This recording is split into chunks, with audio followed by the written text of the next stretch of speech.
of the coronavirus and this Wuhan virology lab that apparently NIH money went to as well.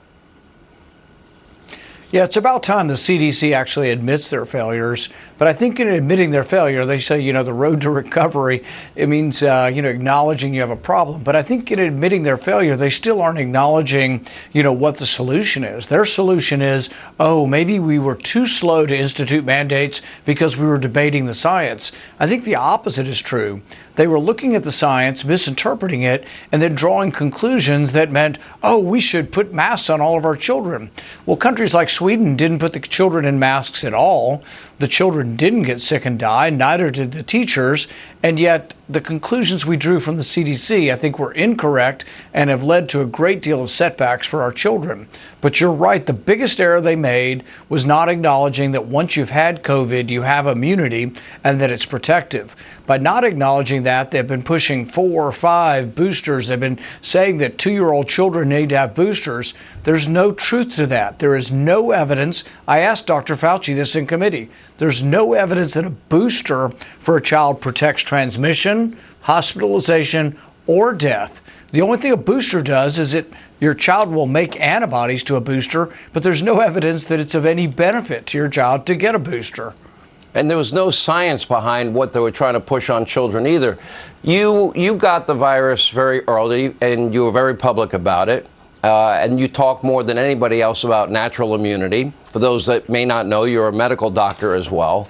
Did you ever get any of the vaccines? And you don't have to answer that question if you don't want. No, I didn't. But it's not because I'm anti-vaccine. I'm just pro-science. I'm pro-immunity. We've known since the beginning of time. Look, if you ask Dr. Fauci, there's a clip of him from 2006 where a mother says, my son has had the flu. Does he need to take a flu vaccine? And Dr. Fauci correctly responds, no, if you've had the virus, that's the best inoculation ever. It's better than a vaccine. That's what he said in 2006. That's still true. We don't want to get COVID, but if you've already had COVID, you have been inoculated. It has a great deal of protective effect. It's more than twice the protective effect of a vaccine, and all of the studies show that it's long-lasting. But because they don't acknowledge this and they don't study this, they keep going blindly on to more and more vaccines. You've got to have foreign vaccines. What I want to know is, if you've had it, what is your risk? It turns out your risk of going to the hospital is 57 times less than somebody who hasn't had it. It's very protective, but until they acknowledge that, as long as they ignore that science, they're not being honest with the American public, and no amount of overall the CDC will work if they're not honest about the scientific data. Isn't this the same Dr. Fauci in 2012 that said he would support gain-of-function research even if it resulted in a worldwide pandemic? Is that the guy you're talking about? It's the same guy. It's the same guy who also was complicit with these doctors who wrote to Lancet, the journal, and said, it's a conspiracy theory to say that this came from the lab. I think this is the biggest cover-up in modern medicine. And when we get to the bottom of it, when we take over the Senate and we take over the House, we will investigate the origins of this because it's serious.